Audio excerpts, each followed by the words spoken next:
During the Great Depression of 2026, both the new government and the public are so desperate for money that the California Grand Lottery is launched. If someone kills the winner before sundown, they get to legally take their jackpot. The only rule is not to use bullets. In Los Angeles 2030, Sean's just won the lottery, so now he's running away from a huge crowd that wants to kill him. Sean doesn't hesitate to fight them all, quickly bringing them down before escaping by jumping over a fence. Afterwards, Sean breaks into a home through the window and finds a grandmother, so he immediately takes her phone and destroys it. Outside, a drone is keeping track of everything. Sean takes a moment to regain his breath, and the lady takes out a Grand Lottery bolt gun to kill him on the spot. Then the lady breaks her ticket to summon the lottery team, who breaks down the door and confirms the winner is dead. She's given a huge check for $22 million and appears on TV. A month later, Katie arrives at LA to restart her acting career. In the bus, she keeps staring at a little Oscar keychain, which appears to be a memento. There's a little girl nearby, so she makes faces to make her laugh. However, the kid's father keeps mocking her daughter over the phone. Katie moves to his side and pretends to be a cop, threatening him to take him to social services if he doesn't behave. The man starts being nicer to his daughter, while an old lady comes closer to thank Katie for her services. However, when the lady leaves, Katie realizes she stole her watch. On a sign, Katie sees an ad for Lewis's protection agency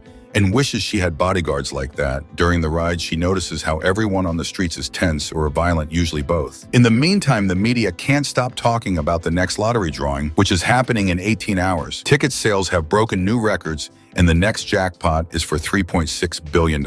At his home, Noel gets his weapons ready while singing the Ninja Turtles song. Eventually, Katie makes it to the room she rented on the internet and immediately notices her new roommate Shadi lied about the state of the place, which is terrible. Shadi herself is pretty annoying too. There are pictures of her in Katie's room. She makes tasteless jokes and ignores her very supportive mother's calls. Shadi also has an obnoxious boyfriend named DJ who slaps Katie as a so-called prank when he hands her the house keys. The next day, Noel's ad appears on TV offering his bodyguard services to whoever wins the lottery. When Katie wakes up, she's horrified to discover the upstairs bathroom has been leaking through the roof and has ruined her clothes. She calls Shadi to complain since she has an audition in a few hours, but Shadi's only way of helping is renting her clothes. Katie has no choice but to start expending her savings on an awful outfit and taking a cab because she's late. The driver keeps making inappropriate comments and chats about celebrity gossip, mentioning that the famous rapper Machine Gun Kelly has his own bunker. When Katie makes it to the place, an employee charges her $400 to participate. Her audition finally begins, and she explains she was in many TV ads as a kid, but she had to pause her career to take care of her sick mom. After her mother died, Katie decided to try acting again. She reaches into her pockets for her monologue notes and finds Shadi's lottery ticket, which activates when Katie accidentally puts her thumbprint on it.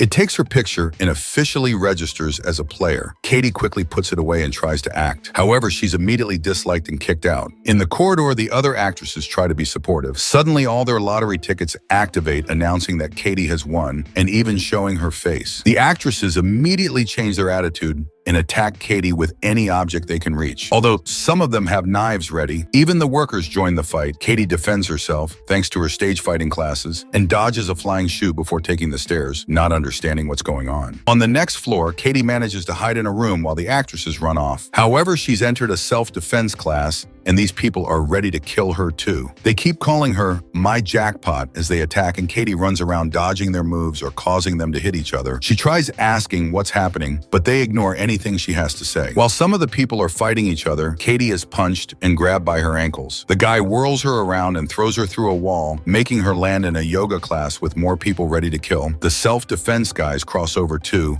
and chaos takes over the room where blood is starting to get spilled. When a man grabs Katie by the neck, Noel suddenly bursts through the ceiling and saves her by throwing the guy at the wall. Then Noel announces Katie gets 5 free saves, but afterward his protection costs 10% of the prize. As he counts all the people he keeps bringing down and reaches the end of the freebies, Katie has no choice but to sign his contract. Now he starts fighting people for real, even using Katie as a weapon to kick them off. He also ties her to his back to keep her safe and uses a belt as a whip to attack from afar. Once all the opponents are down, Katie frees herself and takes Noel's paralysis dart gun. After easily taking it back, Noel makes sure to put the unconscious bodies in the right position so they won't choke on their tongues. He explains that the lottery drone, which is already outside, posts the winner's location every 14 minutes, so they must get. The people at the food truck throw a knife at her before they get in his car to escape. As the duo drives through town, people nearby receive an alert of her location and prepare to join the fight. The ice cream truck abandons the kids, and even the lady from the bus already has a grand lottery bolt gun. Back to Noel, he finishes explaining Katie how the lottery works and is surprised she didn't know. Katie points out she and her mom would only watch movies and baking shows, but never the news because they were depressing. Soon the car is being chased by people on bikes and ATVs, so Noel brings out helmets for both of them before speeding up. A Molotov bomb is thrown on top of the car,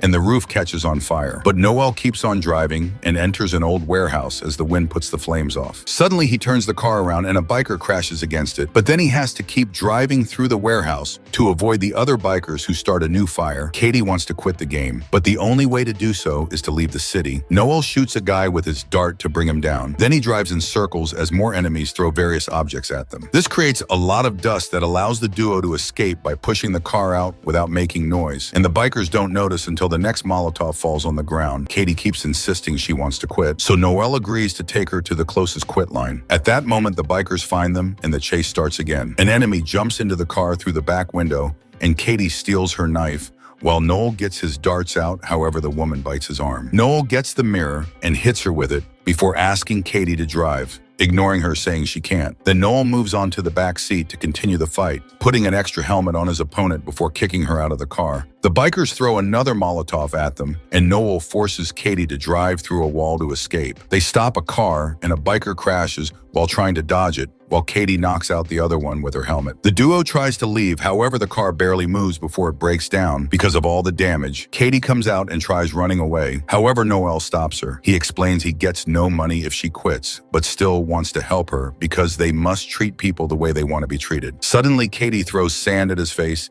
and manages to punch him, so Noel has to crack his nose back into place. At that moment, a police car appears, and Katie goes to the cops for help. However, the officers want to kill her too. Noel catches their taser just in time and starts fighting them while Katie runs away. On the street, Katie hides her face behind a map, while the crowd notices the drone nearby and starts searching for her. She goes into the wax museum and is surprised to hear the guard is anti-lottery, so he lets her hide among the statues. Then Katie calls Shadi and requests to borrow her car. Shadi keeps asking Katie where she is, causing Katie to realize Shadi is playing too. At that moment, a statue welcomes Katie to the museum, giving away her location. Afterwards, Shadi and DJ try to enter the museum, but the guard reminds them they're banned because they did the dirty with the statue. Shadi punches him to knock him out, and the couple rushes inside. Katie hears them and hides behind a statue. However, when she tries to sneak out, she's seen. DJ immediately pushes her on top of a desk, and Katie throws a bottle at Shade's head before tossing sand at DJ's face to get him off her. Then the couple teams up to fight Katie, who defends herself with a statue's staff. When there's an opening, she tries to run, and Shadi kicks her back, causing her to lose the staff. In the next room, Shadi and DJ start beating Katie up with the halves of the staff. Katie retaliates by throwing statues at them, thinking it's Cher when it's actually the Kardashians. The fight continues in the horror room, where they grab any prop available to attack. After lots of struggle with movie costumes and weapons, Katie runs out as Shadi throws an axe at her. The weapon does hit, but it's fake, so it does nothing. Katie presses a button to bring down the shutter, only to remember what Noel taught her. She fixes the guard's body so he won't choke. Then she rolls out of the museum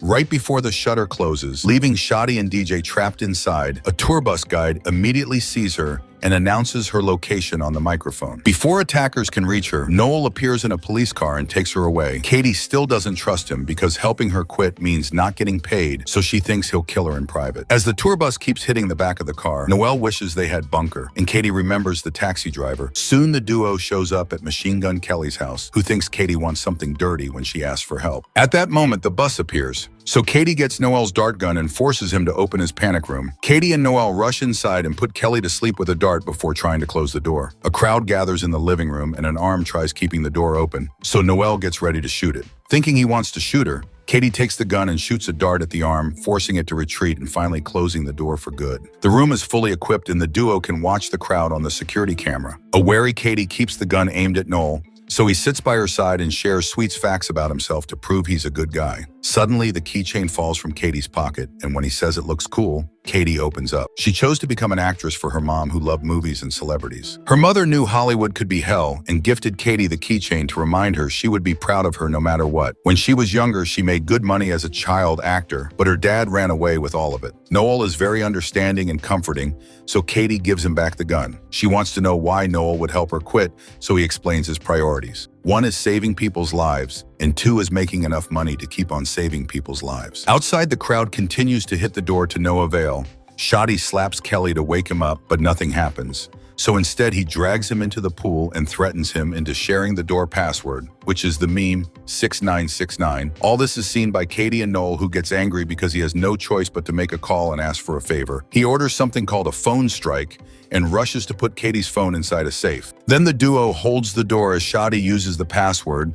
However, the crowd freezes when they hear all their phones ringing with an Amber Alert. However, this is a trap and their phones start exploding, burning a variety of body parts. As everyone deals with their burns, Katie and Noel come out to escape, although Noel stops to put off the flames on someone's groin. Outside, a bunch of guards are waiting with damage-proof cars and rubber bullet guns. They only want to take Katie, but she forces them to bring Noel as well. During the ride, Katie asks if Noel works with these people. He explains he used to, but nowadays he's a freelancer. Moments later, they make it to headquarters, and Katie meets Lewis. Learning this is his security company, she isn't impressed by him because he keeps mocking Noel and asks to be taken out of the city. However, Lewis gives her a new phone and points out she's in the safest building in the country. He also shows off the grenades in his pocket. With only 4 game hours left, Lewis gives them a tour and shows them the wall with all the winners they saved. Although the names are anonymous and they've lacking clients for a while, Lewis explains they charge 30%, and Katie signs the contract after getting a part of that money for Noel. Afterward, they see on the security cameras that a crowd is gathering outside, so Lewis decides it'll be safer to move Katie to a hidden underground fortress by using decoy vehicles. First, the duo gets medical care for their wounds, and Noel shares more about himself. He used to be a mercenary in the private sector with Lewis, and their unit got sent all around the world to kill horrible people. One day, Noel discovered his victims weren't always bad guys, and he quit in the middle of a job. This caused the mission to fail, and only he and Lewis survived. Nowadays, the money he makes goes to the families of his victims and teammates. In return, Katie shares that her dad used to be her manager and made her work all day long since she was 8. When she turned 18, she told him she wanted to manage her own money, so he disappeared with it. Katie had to take care of her sick mother who died a month ago and left her with only $600 and a bus ticket to LA. At that moment, an employee brings a prosthetics machine. Katie puts her face inside and the machine applies a mask that makes her look like an old man. However, Noel is worried because moving Katie out doesn't make sense, and this facility is too expensive to be maintained with only 30% of the old prizes, especially if they didn't have any clients lately. After Katie changes clothes to finish the disguise, Noel finally realizes Lewis is only pretending to protect the winners to kill them in secret. Lewis takes them to a car, and Katie keeps requesting for Noel to come along, which Lewis turns down. Getting desperate, Katie kicks Lewis in the groin, and Noel uses the distraction to open the garage door. Then he shoots all the guards with his darts as the crowd rushes in, but they don't recognize Katie and ignore her. Noel drags her out and gives her the key card he stole from a guard, telling her to run while he buys some time. More guards appear and hold Noel down while Lewis kicks him for information. Suddenly, all the AI-driven decoy cars take off with Katie hiding in one of them. So Lewis sends his people to follow them downtown. Katie gets her mask off and takes control of the car, so the change of route alerts Lewis's system. Meanwhile, social media is going wild because the drone has lost Katie, so if she doesn't make any mistakes, she'll be safe from pursuers until the end. This causes her to gain fans that see her as a hero. Moments later, Katie is about to leave town but gets a call from Noel, who tells her to turn around or he'll kill Noel. In fact, he keeps stabbing him, yet Noel tells Katie to save herself. After some hesitation, Katie turns the car around and agrees to meet. Meanwhile, Lewis takes Noel to an old theater and reveals that during their mercenary days, he always knew they were killing civilians. He never cared because it was easy money. Lewis admits he doesn't like to share, and that's why he killed their team while making it look like it was Noel's fault. With only 15 minutes left, Katie gets a bolt gun from the glove compartment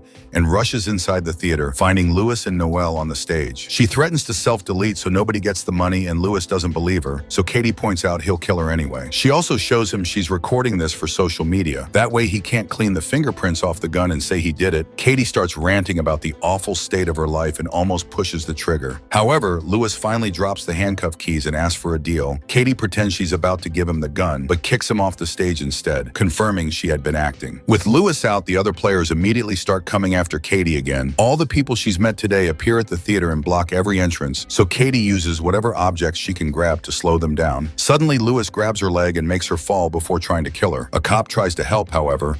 Lewis kicks him off and continues to struggle against Katie. At that moment, a crowd bursts in, so Noel starts fighting them while still cuffed to the chair and singing the Ninja Turtles song. The chair soon breaks, giving him more freedom of movement. Katie bites Lewis and disarms him before throwing the keys at Noel, who finally frees himself. While Noel fights Lewis, Shotty appears with a katana to fight Katie, who quickly disarms her and knocks her out with a headbutt. With only 4 minutes left, a huge crowd suddenly enters the theater. Noel is still fighting Lewis, so Katie has to climb the stage decorations for safety. Lewis steals an axe from another player, and Noel defends himself with cymbals, which helps him finally defeat his former friend. The bus lady tries to climb after Katie, so she kicks her off. Then Noel starts breaking the decorations so people can't follow Katie. Lewis's men arrive, and half of them make a human stair for Lewis to climb while the others tackle Noel. Lewis reaches Katie on the scaffolding, and they start fighting until Katie slips. She hangs on the edge and reveals she used her keychain to activate one of his grenades, which then explodes. Lewis dies and Katie falls. However, her fans appear with a big flag and catch her just in time. As the countdown reaches 0, Katie hugs Noel and promises to pay him 50%. The lottery people come to give her the check, and she announces she doesn't want to be an actress anymore. 6 months later, Katie and Noel are working together on a bunch of charities like a free protection agency, a school of self-defense and stage fighting, a center for kids with bad parents. Noel tries to open a Ninja Turtles themed pizzeria. However, he gets sued for copyright infringement. The duo also goes on a vacation on their own. Thanks for watching. Make sure to subscribe and turn on the notification bell so you can get more videos like this.